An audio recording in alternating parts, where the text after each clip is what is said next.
अगर आपकी पानी पूरी घर पे ठीक से नहीं बनती है तो ये वाली रेसिपी ज़रूर देखें, क्योंकि ये रेसिपी 100% फेल प्रूफ है।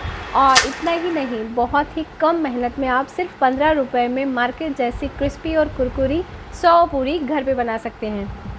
तो यहाँ पे मैंने एक परात में सूजी, मैदा और गेहूं का आटा लिया है, उसमें थोड़ा सा बेकिंग सोडा डाला और पानी से इसका आटा गूँथ लिया है।